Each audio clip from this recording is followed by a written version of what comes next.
Hi, my name is Trista Williams, and this is my presentation about time management.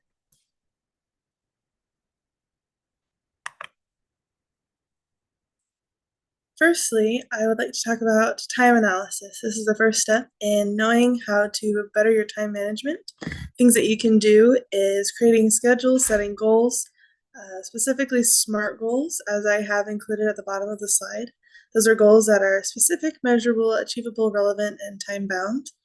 You can use time wisely, avoid time wasters, such as social media or other uses of technology, avoiding excuses, and getting motivated, even about subjects that you're not so interested in.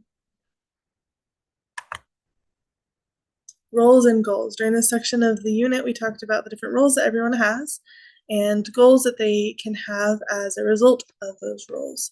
For example, I am a college student, and that is my role. That is what I do. That is who I am. A goal that I have is to earn my degree and develop skills that will help me in a future job. Something that I can do now is finishing my homework on time. And you can kind of work backwards, as fulfilling the action helps you accomplish the goal, and accomplishing the goal helps you be better at your role.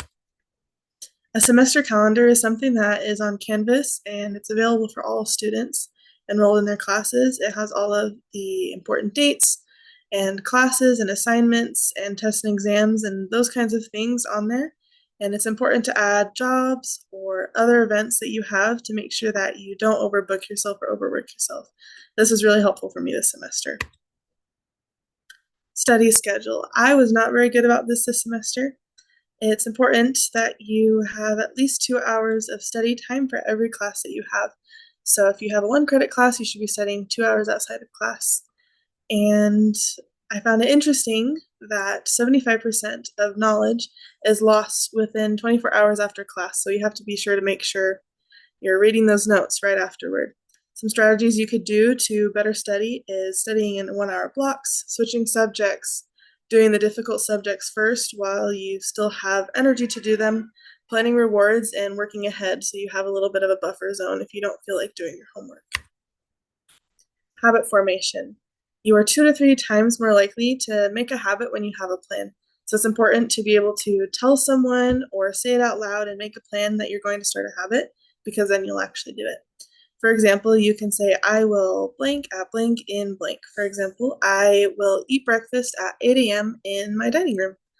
It's also easier if you stack habits. So an example of that is I get dressed every single day.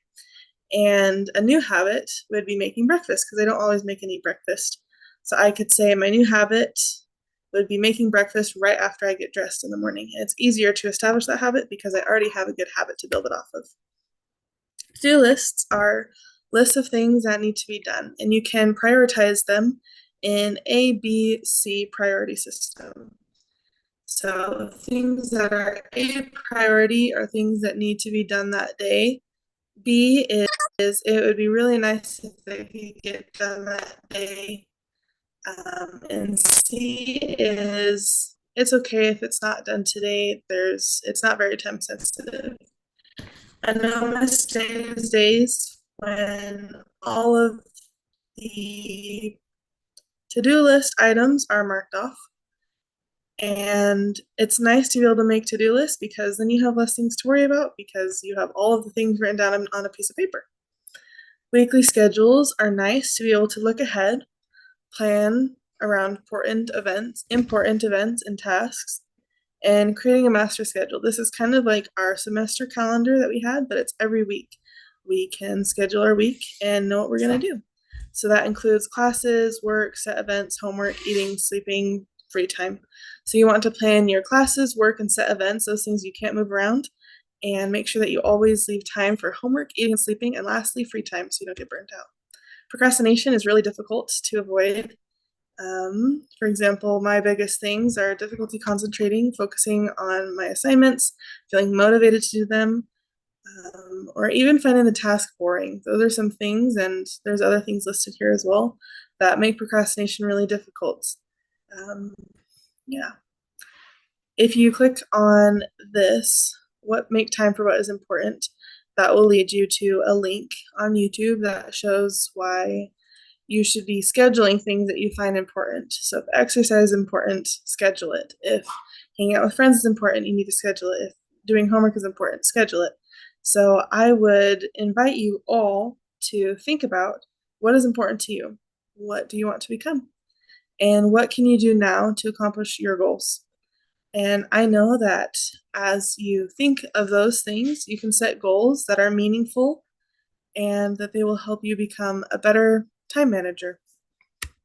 Thank you for listening to my presentation.